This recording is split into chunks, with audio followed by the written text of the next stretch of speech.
broers ons het, dink meeste van julle weet, ons het so vraelys uitgestuur in die gemeente, maar gemeente het ook vir ons terugvoer gee, oor hoe dit ook nou voorstelle maak, hoe die gemeente sien en so, en is ook goed dat het gebeur het, dat mense ook terugvoer gegee het, want ons soek ook saam hoe die Here die beste te dien ook die gemeente. Ons is ook dankbaar vir die mense wat dit gedoen het, en almal is natuurlijk altyd nog welkom om saam, want ons is dink saam oor hoe ons die kerk van die Here en die gemeente moet wees. Dink wat nogal belangrik is, wat soms in die oog verloor is, ons het soms die idee, die kerk is nie dominee sin, die dominee doen so al goedjies nie, maar dit is glad nie so. Nog meer is dit, ek is ook dat die kerk geraad is, nou hulle regeer al die kerk, dus deel van die werk, so dit is hulle kerk. Maar precies, dit is nie ook nie erg so nie, en ons vraag wel vir die lidmate om ook hulle insette te gee, maar die lidmate self is ook nie die kerk. Dit is nie hulle sin nie. Die kerk is Godse. Dit is baie belangrik dat ons dit onthou. En die dominees moet dit onthou, die kerkraad moet dit onthou, en die lidmate moet dit onthou. Ons kan nie die kerk maak so wat ons dink is als lekker.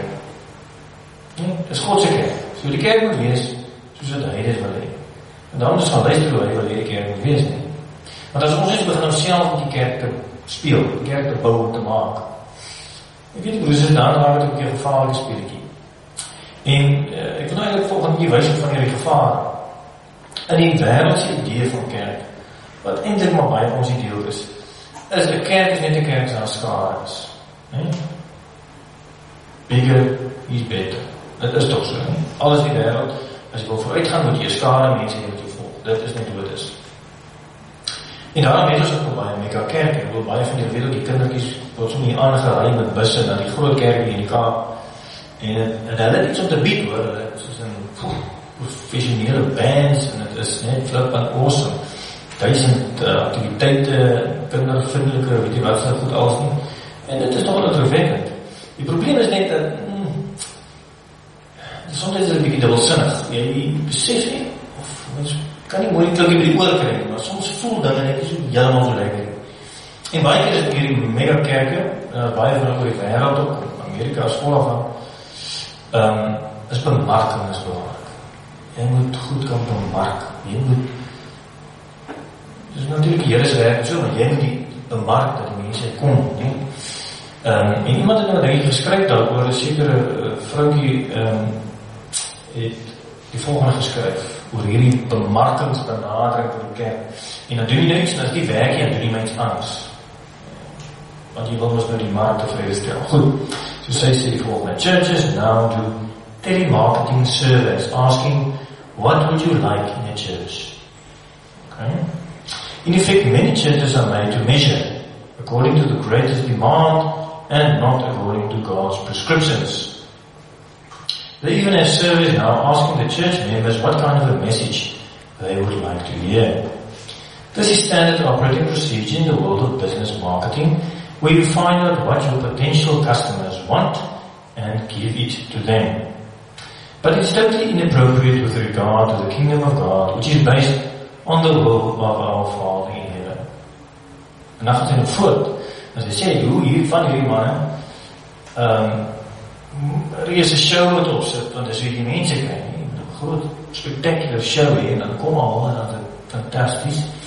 En hy sê, daar is selfs mense, dominees wat die mense betaal, om in die kerk te sit. Nou, ja, net die sê, dis die belaglik, dat jy nou betaal om in die kerk te kom, maar, dan kry ons iets hier daar, nie? Miskien sal ons nou maar, vir die mense gee wat hulle wil hoor, en dan sal hulle nou daar sit, nie? So ons moet ietsie gee, dan kry ons ietsie die mense. Is dit reg hoe die kerk bewerk? Ek is nie so seker die voorsitters. Die probleem is,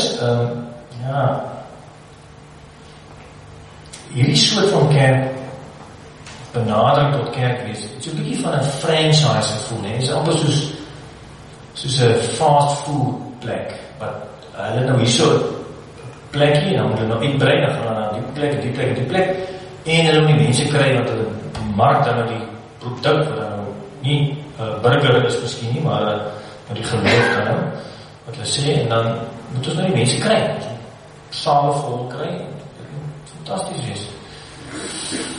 Van hierdie kerk hier so, jy moet sien op hulle website, dit is bemarking, dit is so log, video wat hulle daar het, en dan is net dramatische muziek, met een vision, en is net positief, en is net sukses, en is net voorspoed, en is net, ons gaan alles recht kry, ons gaan die moeilijkheden net, alles gaan net verdwijn, en alles gaan net lekker aan.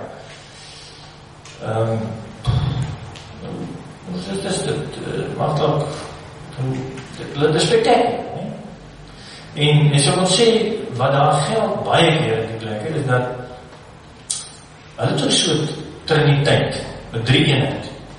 Hulle 3-eenheid van getalle, geld en gewildheid. En daai goedjies verkoop altyd, nee? Dis groot geld daar.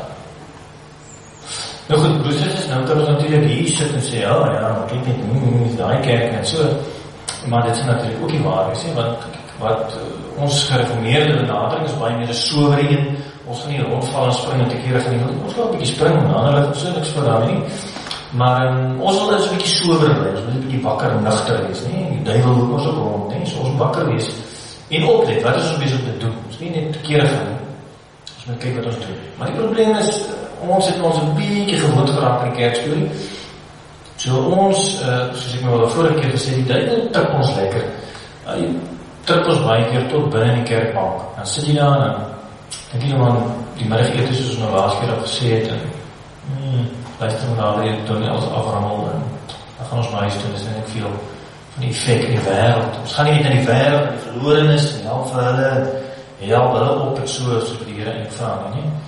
So, om dit te maak, dat my kerk is verskrikkelijk, en ons is nou so fantastisch, dit zijn ook glad in die waarheid, nie? Elke kerk maar sy probleem nie?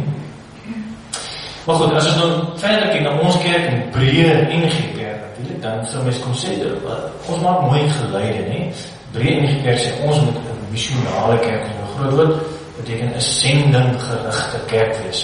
Ons moet uit na die wêreld toe gaan, want God het ons geroep vir die wêreld. Nee, dit klink ons mooi. Die vraag van broers is of ons so sitterig, soos wat ons nou kerk doen, of ons regtig gaan na die wêreld. Gaan ons regtig, het ons hart vir die wat verloren is, die so kinders, groot mense wat verdwaal is, het ons regtig hart vir. Hou ons maar in die kerk. En dan is die ander vraag natuurlijk, as ons nou so sendinggerig sou wees, soos ons nou sê, die enige kerk sê is, wat dan nou van ander taal? Kijk, ons net Afrikaans, ons probeer een keer die Engelse diensie, maar ons nou ook iemand en so. Maar wat van die Swahili, wat van die Franse, wat van die Kansa, soos ons dan nou so sendingaktiviteite sou wees, wat ons dan nou gesê het, ons gaan wees, ons gaan gerig wees op die wêreld, en op alle mense in die wêreld, hoe kan ons dit nie in taal doen? So ons is nie geraad vir die sending benadering, wat eindelijk maar so ongeveer die kerkswerk is. So broers en susters, ek weet nie, ons moet maar een bietjie mooi gaan dink oor die kerk, of ons weg is. En die ander kant is natuurlijk nou, dat ons is so bietjie uitgekom in die wêreld, en as hierdie fantastische kerke met groot sukses te kom, dan is ons kinders grootliks uitgelewer. Want het geen weerstand daar teen nie, want is fantastisch, gewild is, sukses is, fantastisch. Die probleem is dat ek is van die oortuiging dat die duivel baie slim kan. Ons nou laatst sê, trip ons met ons maag, het gewoon, hy sê, wat doen, wie was goed nog opgehaald, en al die goeies nie. Dan hoor ons die ewige lewe wat vir ons vertel word. Maar ek denk sy beste manier van trip is die kerk self te gebruik. Dit klink ons baie vreemd. Beste plan van die duivel is om ons in die kerk te sit, lekker bly te wees, op te spring en so, en te fokus net op onsself. Ek as godsdienstige mens is nou in die middelpunt.